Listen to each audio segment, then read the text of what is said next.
A 1, 2, 3.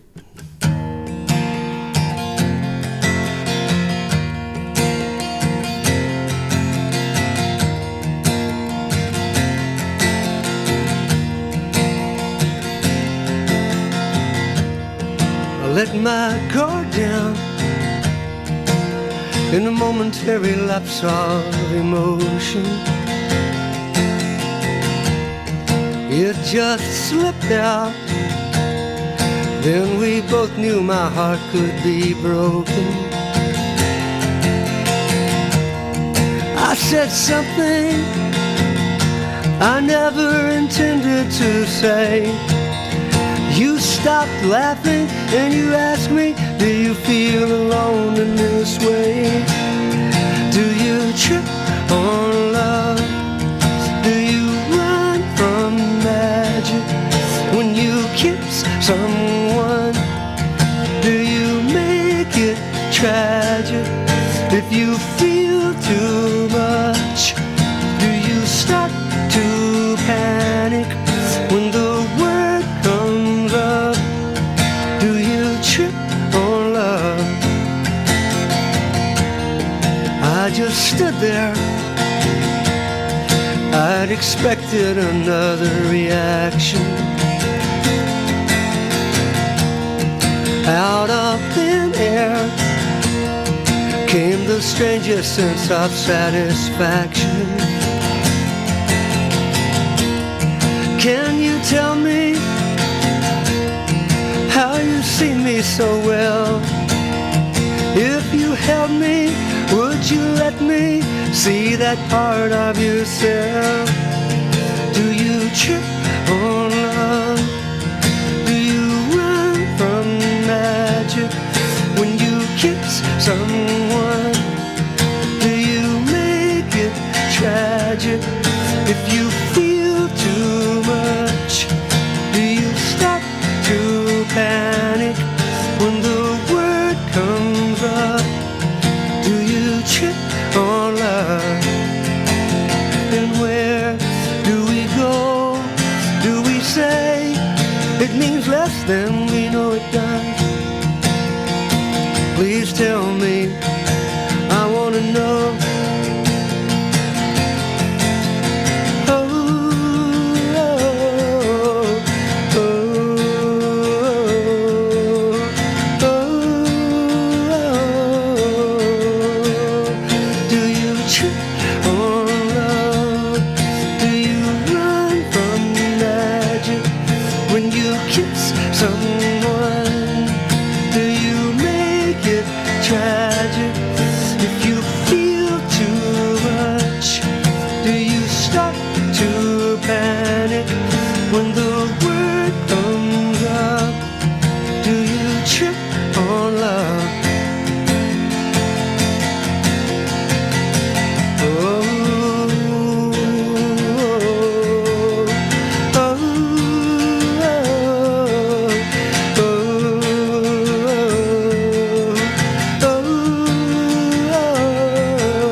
And that was Tom Kimmel doing his song Trip on Love. And this is our interview for this week. Tom, how are you? I'm doing great, Ray. Thank you. Tom is from Nashville, Tennessee. And I should say, normally we do these interviews over the phone, but we're here in North Carolina at the Swannanoa Gathering. And for our listeners, it is a weekly, well, they have it 5 or 6 weeks in a row, and this week is Contemporary Folk Week. And Tom is one of the staff here.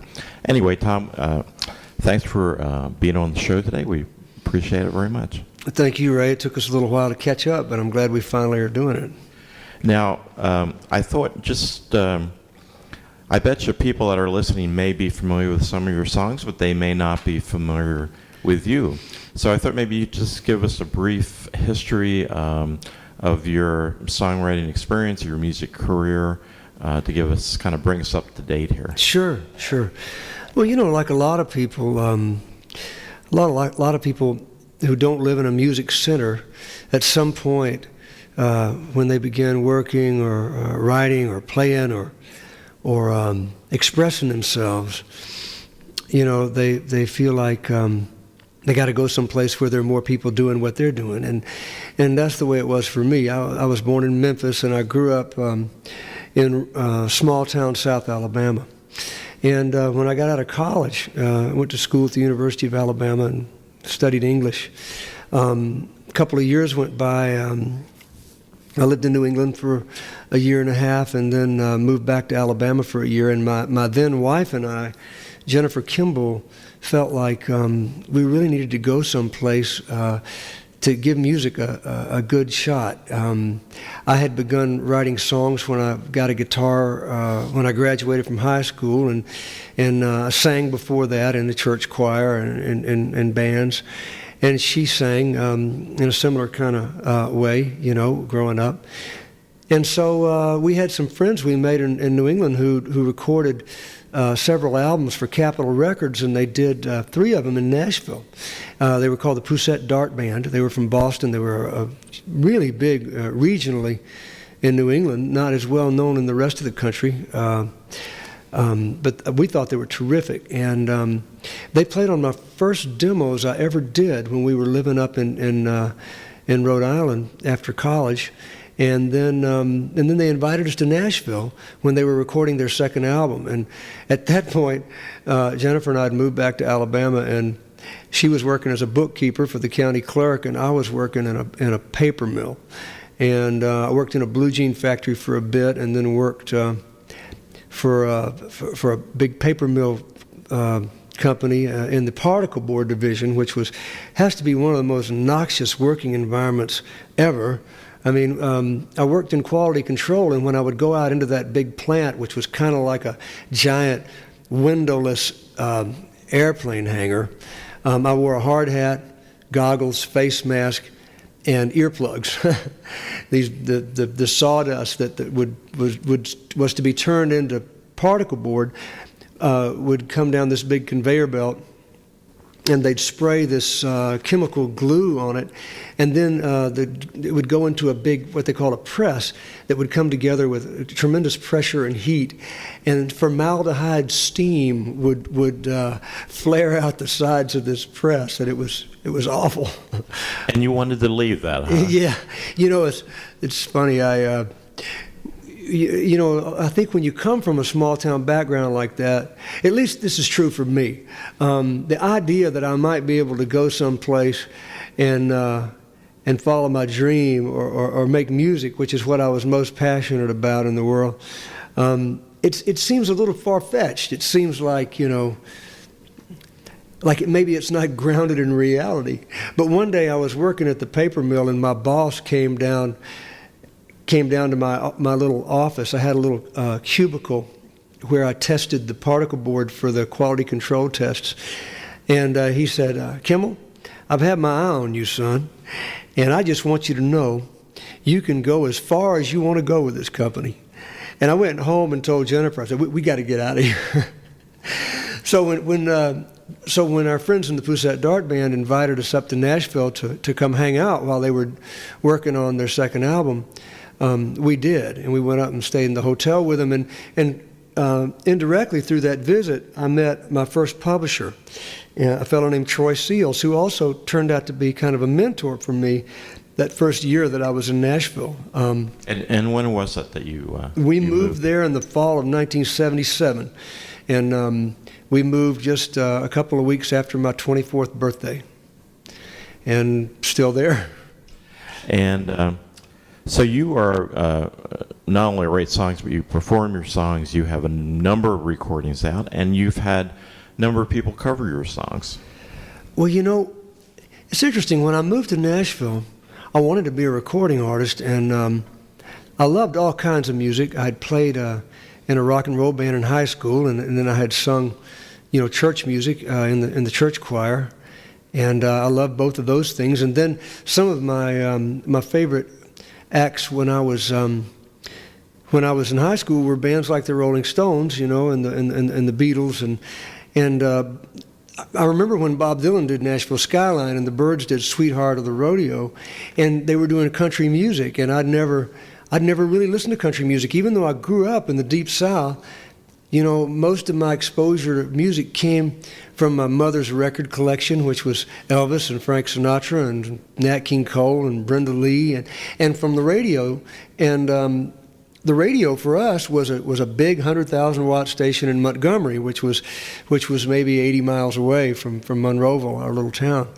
And radio back then was really, really different from radio now, because they played all kinds of music. It wasn't formatted like it is now, So when I took my little transistor radio when I was 6, 7, 8, 9 years old, I could listen to an Everly Brothers song, and then a Frank Sinatra song, and then a Johnny Cash song, and then an Elvis song. They played all that stuff.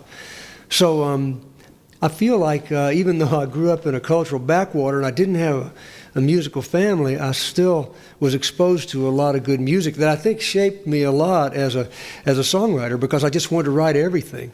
But at the time we moved to Nashville, I was particularly into country music at that point. I'd become a huge, I was a Graham Parsons fan, and then I had discovered Emmylou Harris and Rodney Crowell. And when we went to Nashville, that was the kind of records I thought I wanted to make. But where I got most of my encouragement right off the bat was not as to be a recording artist, which was very disappointing to me, but was encouragement from our writing.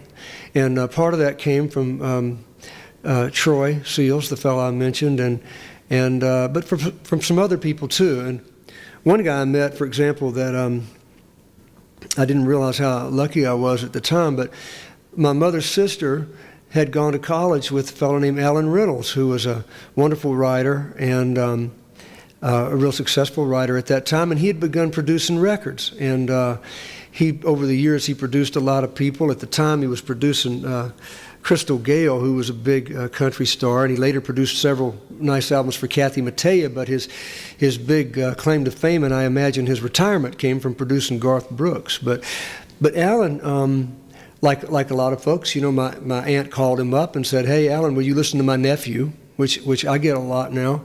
And I went in, and Alan just said, focus on your writing. He said, a lot of people don't understand that a lot of the artists that you hear are not making any money, and that and a lot of times even artists you see who've got big hits, they can't sustain a career and they end up with nothing. It's common. It's not the unusual thing. It's the more normal thing. And he said, but writing will sustain you, and if you're a good writer and you do well as a writer, you can make your records. Now this is in 1977. There's not really the independent music world that we have now. Right. So I, even though I wasn't looking for that feedback in particular, I think we tend to go where we're welcome, and that's where I was most welcomed at the time was as a writer. So I didn't immediately begin to make my own records and tour. It came later. And the first song you sang, "Trip on Love," actually made it into a movie, as I remember. Yeah, it did. It did. It was in a film called Cruel Intentions, which was, I'm thinking that was out maybe sometime in the late 90s. It's been several years. It was one of Reese Witherspoon's first starring roles, and of course she's a big star now and won an Academy Award this past year for the Johnny Cash movie. I've had songs in a few films. I really, I kind of liked that film. I can't say it was a great film, but I wouldn't be embarrassed if you saw it.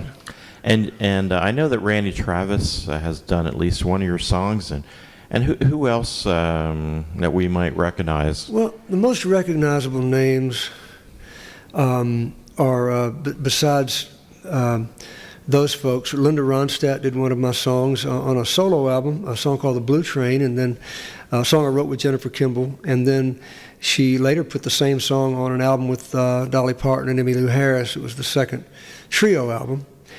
Sean Colvin's recorded 2 songs for other movies. Roger McGuinn and Chris Hillman recorded my very first song, and they're not household names, but they were founders of the Byrds, and I was a big Byrds fan growing up. And another one of the first songs that I had anybody else record was recorded by Levon Helm, who was the drummer and the main singer in the band, and I was also a big fan of the band. Richie Havens did a song in a movie.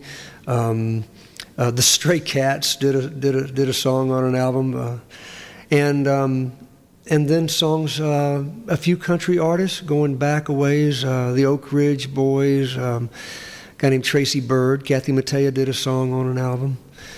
So I've been really fortunate in that for one thing, that I've been able to do something I really love, not just enjoy or can tolerate, but I mean, Right. I love writing and I love performing. And one of the things that's enabled me to keep doing it all these years is those people loving my songs enough to put them on their albums, and it's given me a chance to make my own records too. Well, I'll tell you what, let's hear another one of your songs. Okay.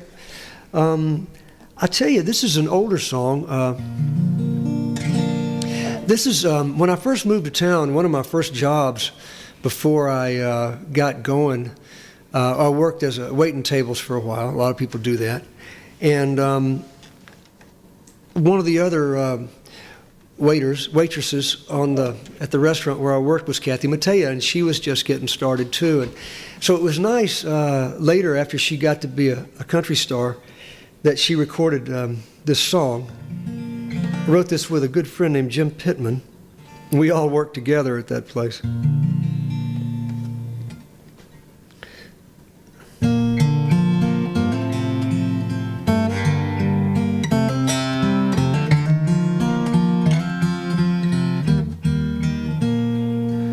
Sometimes I wonder what's the right thing. Maybe you could let me know. We were struck by lightning a lifetime ago. No one else's vision. Let somebody see how your good intention cast its spell on me. Now there's a bridge I can't get over. There's a weight I can't get under. It's a dream I still remember, but it won't come true. If there's a lesson I would learn it, I would cross it now or burn it. There's a bridge I can't get over between me and you. Love can take some crazy side streets. It can twist and turn you around, looking for the straight and narrow. Doubt it can be found. When has hesitation set somebody free? Baby, in your wisdom, shine your grace on me.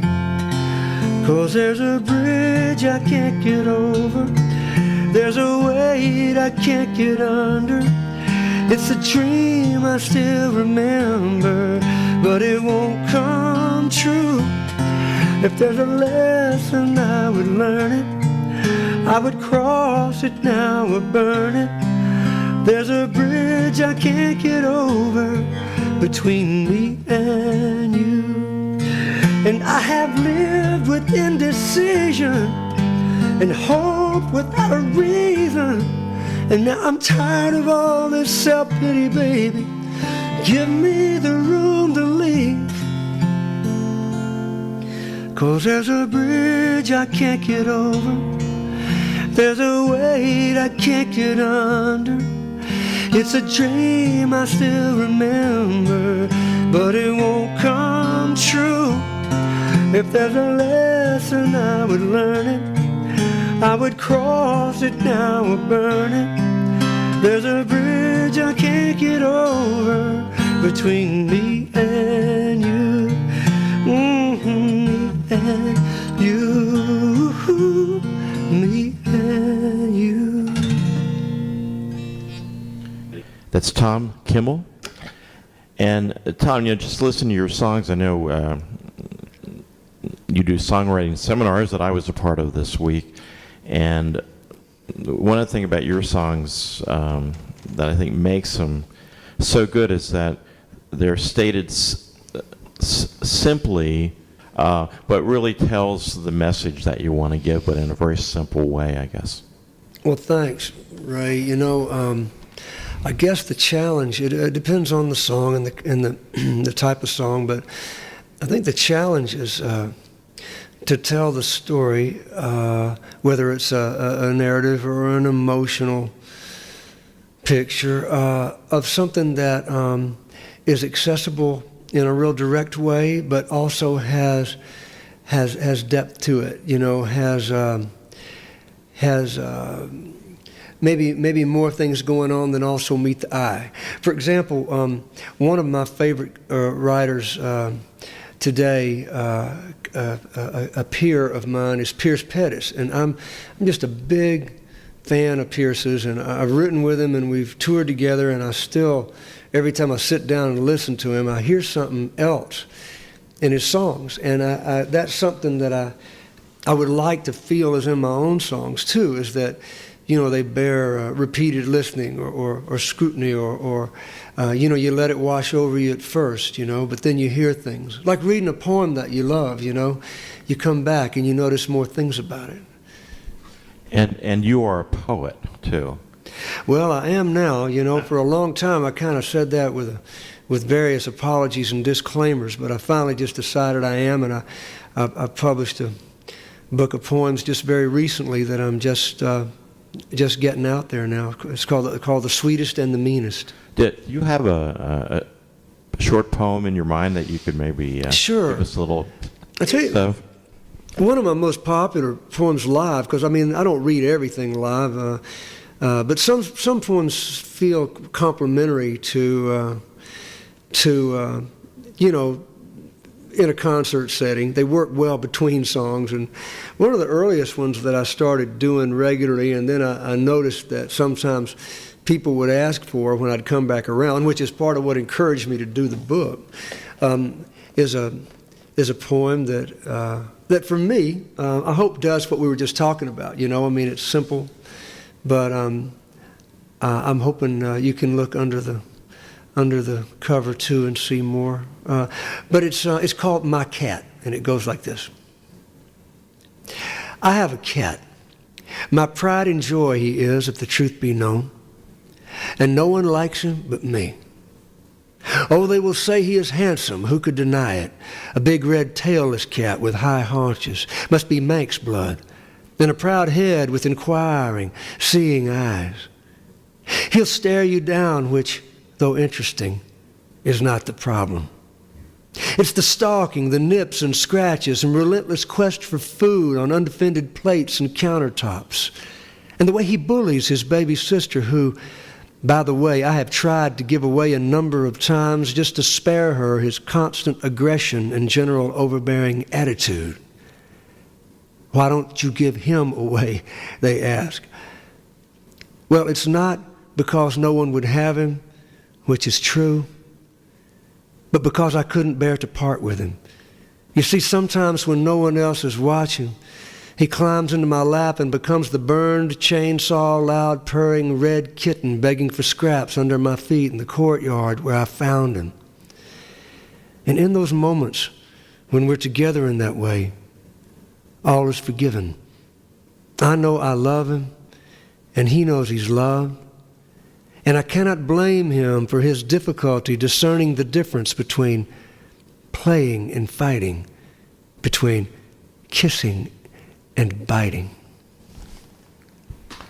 And what's the name of your poetry book? It's called The Sweetest and the Meanest, and that's the title poem from the book as well. It's a poem mostly about my colorful, I call them my deep fried family.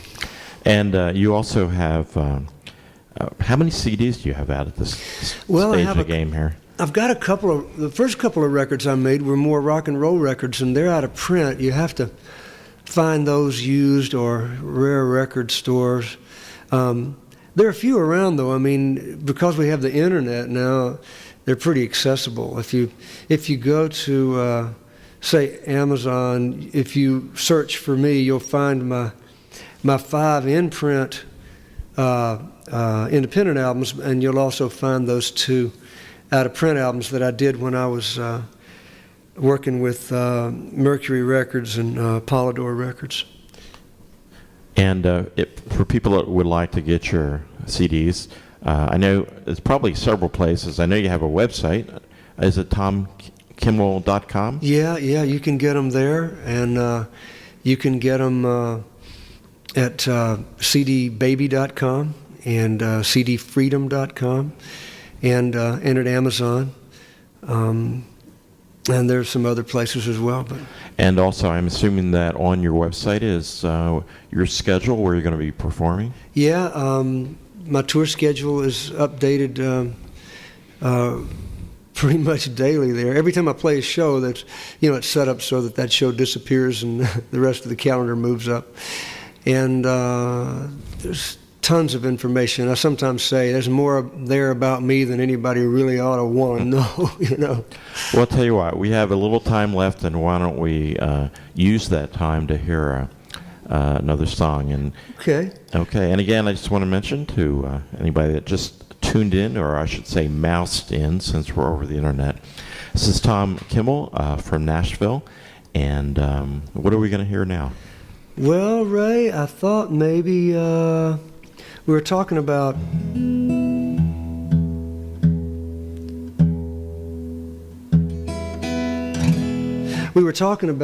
songs other people had sung.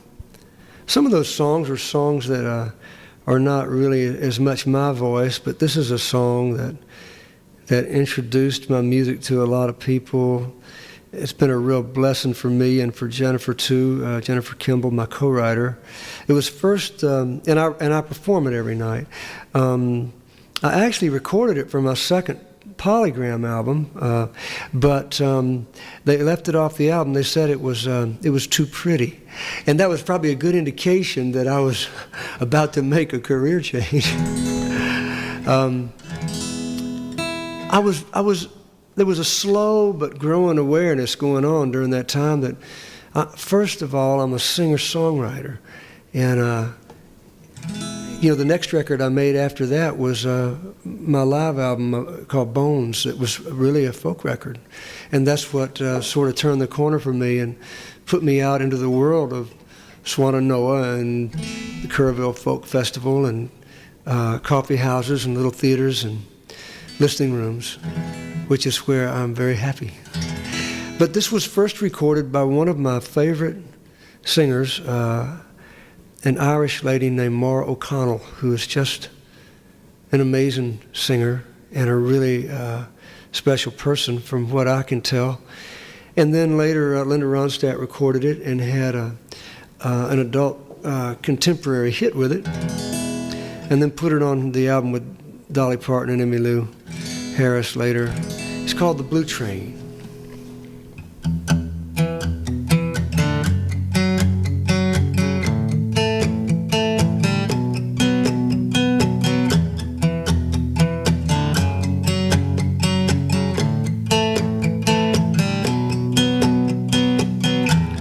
Watching the long faces riding this rundown track, and the lost places from a dream that never brings me back. And the sad truth is nothing but a cold hard fact. I'm riding the blue train over the miles yet to cover, a ghost in a hurry to fade. I'm taking it one way to nowhere, afraid you might be there to find me inside this blue train. counting the burned bridges, trailing this rusted wreck is our back pages, scattering the dust we left like a pearl necklace falling from around your neck. I'm riding the blue train over the miles yet to cover, a ghost in a hurry to fade. I'm taking it one way to nowhere, afraid you might be there to find me inside this blue train. Away down below road, a ticket to an empty room, a rendezvous unknown.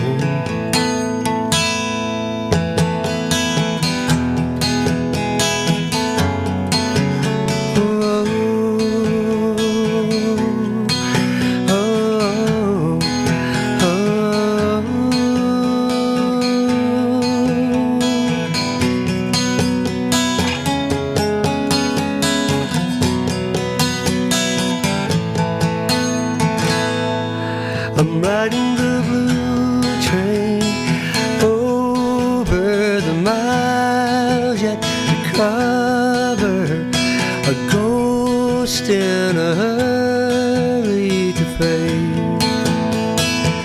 And I'm taking it one way to nowhere, afraid you might be there to find me inside this blue train.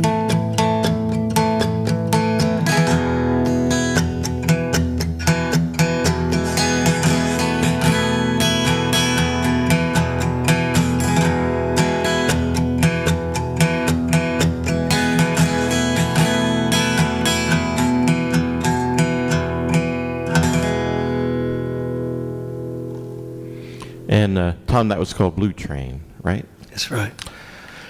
Well, I just wanted to say, someone this week described you, and I would agree, as a songwriter. And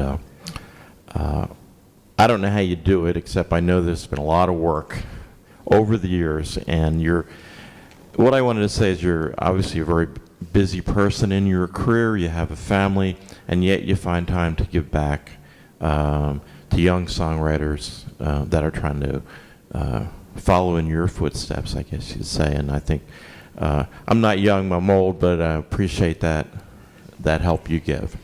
Well, thanks, Ray. You know, I feel real strongly about that, about what you call giving back. You know, I mentioned a transformation I experienced the summer of 1993 down in Texas at Kerrville, and I really had a sense that stayed with me ever since about the purpose of the artist in the world and in the community. And I think that it is about giving. It is about it. I mean, it's really everybody's purpose, you know. I put together a series of benefits a few years ago to support an environmental cause that I was involved in Nashville, and I asked anybody I'd met who was semi-famous, I asked to come in and play. And every single person said yes, because I asked them to come do a little bit. You know, I think, I mean, amongst the folks that came in, it was Mara O'Connell and Nancy Griffith came, Roseanne Cash, Vince Gill, all came down and played, Janice Ian. And I really felt that if everybody would do a little bit. And, you know, the people who took a little bit of their time to listen to my songs and give me a little encouragement or make some helpful suggestions when I was getting started meant so much to me. And I just feel like, okay, I get it. It's my turn to do that, you know, and there's a lot of joy in it. It really doesn't feel like sacrifice. It feels like just just part of the plan. Well, I think we all appreciate it a lot. And again, to learn about you, Tom, and to get your recordings and to see where you're going to be playing, probably the best place is Tom Kimmel, Kimmel. Did I do that right? That's right. .com. And thanks again, Tom, for coming on Fiddles and Frets, and appreciate it a lot. Thanks, Ray. It's been my pleasure.